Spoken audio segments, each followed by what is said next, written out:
नमस्कार मंडळी. बऱ्याच दिवसांनी मला पायनॅपल फ्लेवरच्या केकची ऑर्डर आली होती. नाहीतर मी चॉकलेटचे केक करून करून कंटाळा आला होता मला. तर इथंही 1.5 किलो केकची ऑर्डर होती. त्यासाठी मी 2 स्पॉन्ज बेक करून घेतले आहेत, कारण की मला हायटेड केक करायचा होता. 2 केक स्पॉन्ज करून घेतल्यामुळे 3-3 लेयर अशा 6 लेयर झाल्या होत्या. त्याच्यामुळे केकला छान अशी हाईट येणार होती. तर इथं शुगर सिरप पण मी बनवून घेतले आहे. शुगर सिरपमध्ये पण थोडंसं मी क्रश वापरलं आहे, पायनॅपल क्रश. आणि इथं व्हिपिंग क्रीममध्ये पण थोडंसं पायनॅपल क्रश वापरलेलं आहे, जेणेकरून आपल्या केकची टेस्ट अजून छान लागेल. त्यासाठी दोन्हीमध्ये पण क्रश आपण टाकून घेऊया. केकला शुगर सिरपने सोक करणं गरजेचं आहे, कारण त्याच्यामुळे आपला केक मॉइस्ट राहतो आणि चवीला पण छान असा स्पॉन्जी राहतो.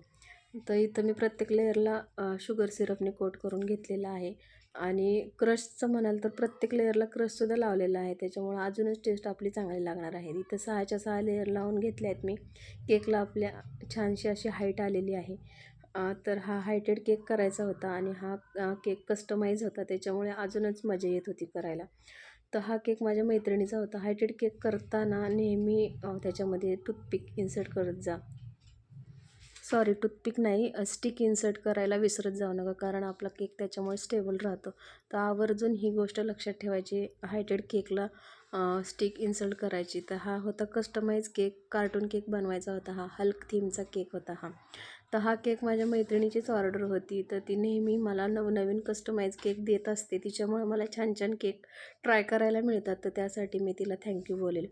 तर इथं मी ग्रीन कलरच्या क्रीमने फायनल फिनिशिंग देऊन घेतलेली आहे. हायटेड केकला फिनिशिंग द्यायला खरंच खूप त्रास होतो आणि त्याच्यात माझा हा टर्न टेबल जो आहे तो जुना आहे.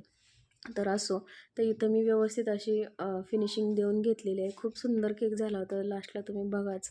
आणि याचे पेपर टॉपर पण मी काढून आणले होते. तर खाली मी ग्रे कलरच्या क्रीमने भिंतीचा आकार काढून घेतलेला आहे. इतकी सुंदर भिंत बनवली होती आणि ही भिंत तयार करायला मला बराच वेळ गेला, कारण त्याला विटांचा आकार द्यायचा होता. तर स्टिकच्या साहाय्याने मी तो आकार देऊन घेतला, पण इतकी मेहनत घेतलेल्याचा काहीच फायदा झालेला नाही. तुम्ही पुढं बघू शकता मी असं का म्हणते.